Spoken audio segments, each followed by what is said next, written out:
As Emperor of Rome, he was the most powerful man on the planet. Yet, as opposed to many of his successors and predecessors, Marcus Aurelius aimed to live virtuously on a consistent basis. He followed a philosophical school called Stoicism. Part of Stoic philosophy is the ability to keep a calm mind. As a matter of fact, the Stoics believe that humans in a state of flourishing have attained true happiness, which always goes together with inner peace. Needless to say, Marcus Aurelius was a busy man, carrying the burden of leadership over an empire and all the stress that comes from this. His work, Meditations, gives us an idea of how he coped.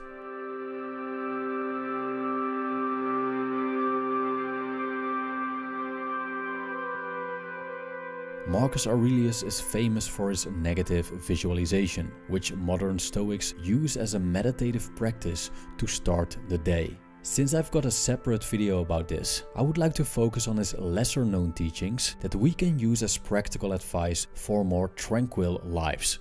The first one is very simple. Do less. It's a no-brainer, right? In order to become calmer, we should simply do less. Now, it's important to mention that the Stoics hold productivity in high regard, as they see it as a virtue to be industrious. On the other hand, moderation is a virtue as well. So how exactly should we do less when we're supposed to be industrious?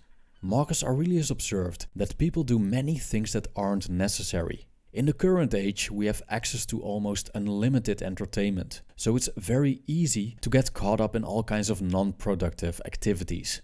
With doing less, Marcus Aurelius also meant talking less. Many conversations are nonsensical, lead to nowhere, and only waste our time and energy. So doing less means doing the essential. And doing the essential not only means that we cut out the nonsense, but also that we work more intelligently and efficiently. A big advantage that we gain from this, besides tranquility, is that we can do less better. Doing the essential consistently takes a mindful approach. I quote, "If you can eliminate it, you'll have more time and more tranquility. Ask yourself at every moment, is this necessary? But we need to eliminate unnecessary assumptions as well, to eliminate the unnecessary actions that follow." End quote. A good habit that helps to stay focused on our daily endeavors is making a list of tasks the night before. This way, we premeditate on what we have to do when we get up in the morning, which has a calming effect on the mind.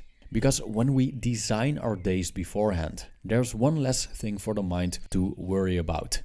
2. Short escapes.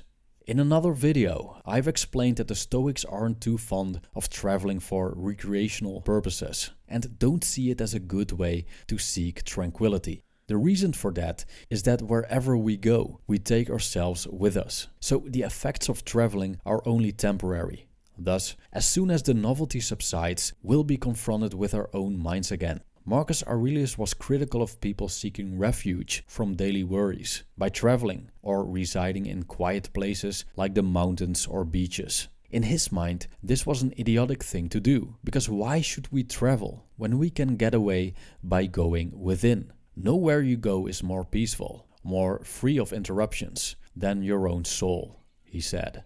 There's nothing wrong with changing scenery once in a while to facilitate our mental retreats, as long as we keep these escapes basic and brief. What Marcus Aurelius proposed reminds me a lot of meditation, or perhaps moments of reflection and contemplation in order to renew ourselves so we can calmly proceed our daily lives. He gave us 2 things to ponder over if we choose to briefly retreat in our minds. I quote, 1. That things have no hold on the soul. They stand there unmoving, outside it. Disturbance comes only from within, from our own perceptions. And 2, that everything you see will soon alter and cease to exist. Think of how many changes you have already seen. The world is nothing but change. Our life is only perception. End quote. Which brings us to the next piece of advice, which is remembering that all shall pass. The Stoics are infamous for remembering the frightening reality of life, that it's going to end. Memento mori means the remembrance of death, which is the ultimate acceptance that the changing nature of the universe also means the decay and vanishing of ourselves. Marcus Aurelius tells us to keep in mind how fast things pass us by. We can be immersed in something in one moment, and in the next moment it could be something totally different. Trends come and go in the blink of an eye. And when we look at the history of this planet, human life is just a tiny little hiccup in this cosmic evolution. The fact that everything is in flux could be a source of anxiety because nothing is stable, and eventually we will be separated from our possessions and loved ones. But it can be a source of calm as well. The realization that everything is temporary means that there is no point in clinging to good times and being strongly averse to bad times. Happiness is a relative thing. Even in prison, there are good and bad days. And even millionaires experience joy and suffering. This means that our inner world, thus the way we perceive our life situation and how we react to that, is also in flux.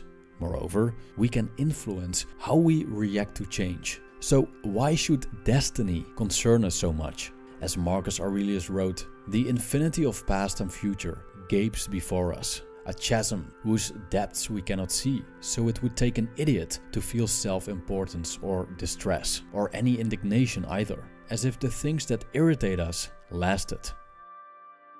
Thank you for watching.